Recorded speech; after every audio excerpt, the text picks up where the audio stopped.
Yan guys, mag-cutting tayo dito ng 45 degrees dito, 45 degrees para sa joining doon sa ginagawa nating gate. Ganito guys, oh. Yan.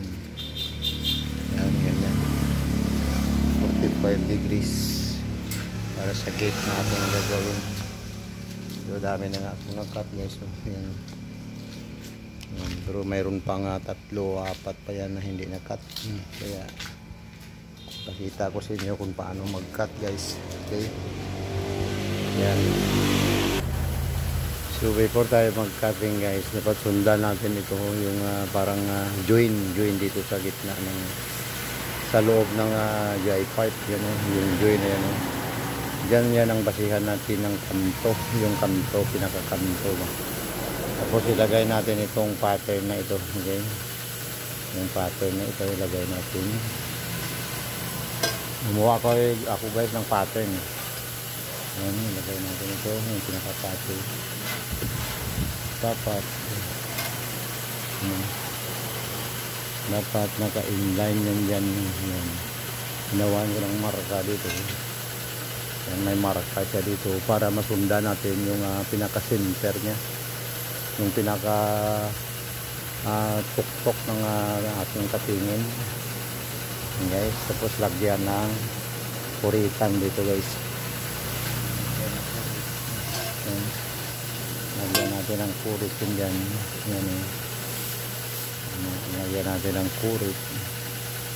Paikot ganun para sundan natin mag-cutting tayo. Ayan. Okay. Lagyan natin ang pinaka-kurit niya.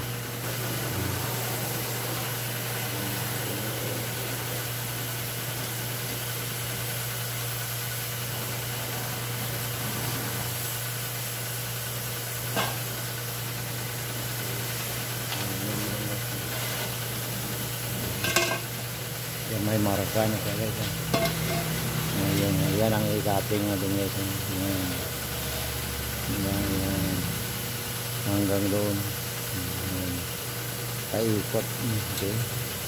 Yan ang cutting natin guys. Yan ang sandal.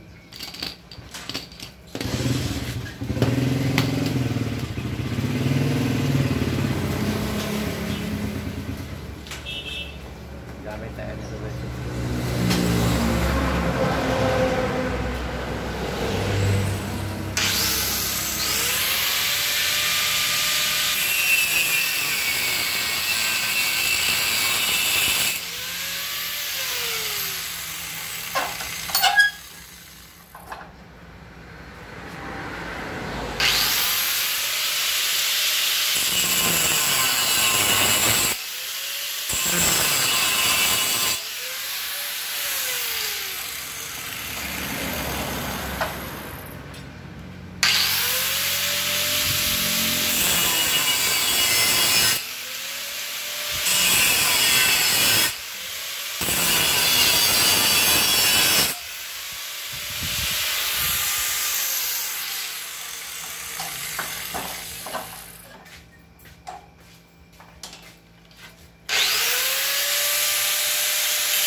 Pakita natin guys yung pag-cutting. Itutok natin.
guys ang 45 degrees.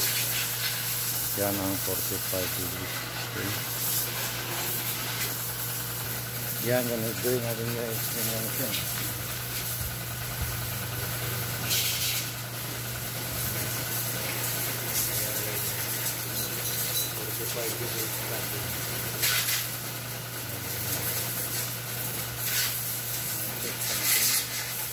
Halos na perfect angle yan guys. Perfect angle yan. Maingay kasi may nagawasing. Nagawasing. Maingay tayo. Sorry lang po. So hanggang dyan lang yung video natin guys. Anyway, nakagawa na ako ng ano yun yung isang frame. Nagawa ko guys ng gate. Gate yan ang project natin, gate. Okay.